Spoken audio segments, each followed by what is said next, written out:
안녕하세요. It's me, Michelle Kim, your baking 엄마. January 2, 2024, wala kaming pasok. It's Tuesday. Pero kailangan namin sumama lahat papunta ng Mount Sorak sa province ng Gangwon-do dito sa South Korea.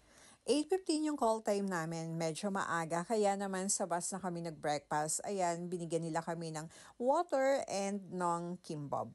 And syempre meron din yung pakape, may Starbucks coffee, so ikaw ang pipili kung ano gusto mong flavor. Pero nung nag-stop over kami, bumili pa rin ako ng hot vanilla latte sa Dunkin. Kasi naman, pag ganitong malamig ang panahon, kailangan talaga yung mainit na kape.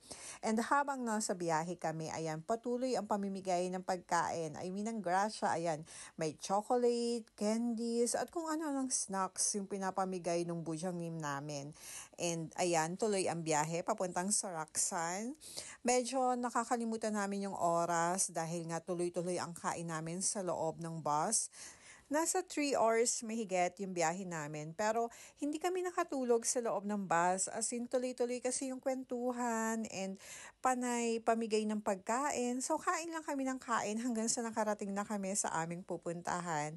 And ayan, nandiyan na nga, nakaparking na yung bus namin and nagbabaan na kami. Hinihintay lang namin yung isa pang bus kasi nga 2 bus kami. Nasa 62 kami, lahat na nagpunta dyan. Parang panata na kasi nung amo namin na yung every first day ng kada taon, namamasyal kami or umaakyat ng bundok. Pero nung last time na umakyat kami ng bundok, talagang nilakad lang namin yon. Kaya naman, halos sumakit talaga yung buong katawan ko for almost 1 week. Grabe yung tuhod ko, nanginginig talaga nung pababa na kami, lalo na nung kinabukasan. Pero this time, may cable car daw. So, sasakay muna kami ng cable car for ilang minutes lang naman yon, and then maglalakad kami siguro mga 10 minutes papunta dun sa tuktok. Mas madali daw yung pupuntahan namin ngayon. Kaya naman, very excited ako. First time ko lang sasakay ng cable car, medyo natatakot ako kasi takot talaga ako sa heights. And palagay ko nga sa akin nagmana si Jaden kasi matatakotin din. Pero kailangan nating sumama para sa company at para sa kabuhayan. More than 10 years na ako dito sa Korea, and first time ko lang nakapunta dito sa Soraksan. And sa totoo lang, na-amaze talaga ako kasi sobrang ganda talaga niya. And nagkataon na nag-snow pa, kaya mas lalong gumanda yung paligid. Pero nai-imagine ko, siguro mas maganda to pag autumn or spring dahil maraming bulaklak, and pag autumn naman, pulang-pula and naninilaw yung mga puno.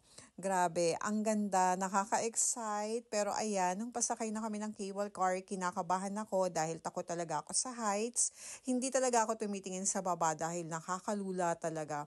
Pero sobrang ganda and hindi nakakasisi na pumunta dito. Talagang maa-amaze ka, lalo na nag-snow. Ang gandang tignan talaga ng mga bundok at ng mga puno. Para siya naging white Christmas tree. And nung nakababa na kami ng cable car, akala ko hanggang doon lang talaga kami. Hindi ko akalain na maglalakad pa kami hanggang doon sa tuktok. And guys, aminin ko, may pagkalampa kasi talaga ako and mahina yung tuhod ko. Kaya naman natatakot talaga akong maglakad, pero dahil nga one lane lang siya, ang dami namin, pila. Tapos, ang dulas ng daan kasi nga may snow, nakakatakot.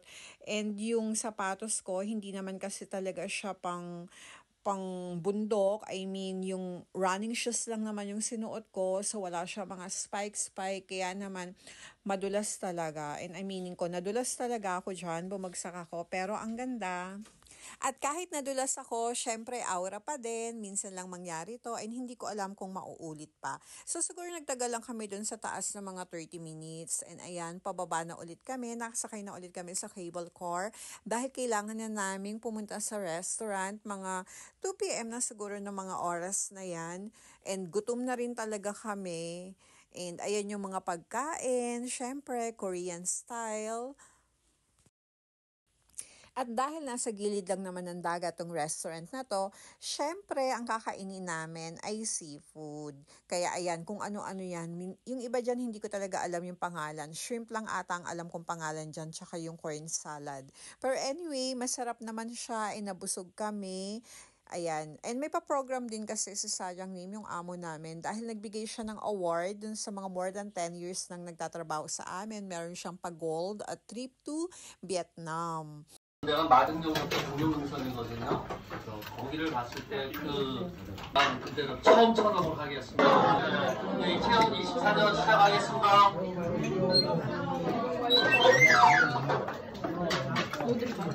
맛있지?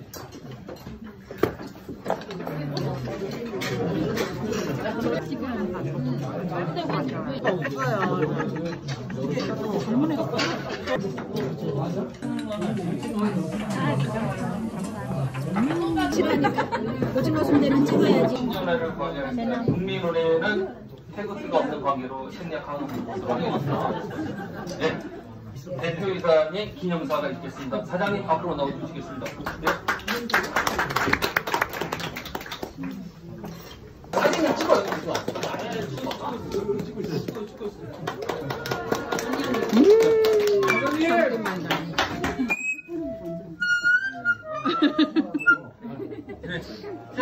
시험하자면 감사패 빨리. 새롭게 도전하시는 앞날에 항상 즐거움과 건강이 가득하길 바랍니다. 2023년 1월 2일 주 스웨스메드 대표이사 김기훈.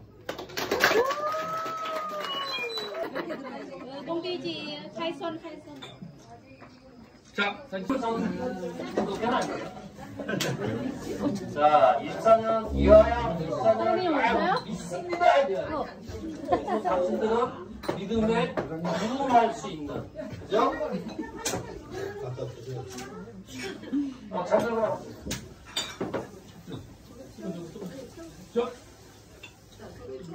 2024를 열어라! 믿습니다.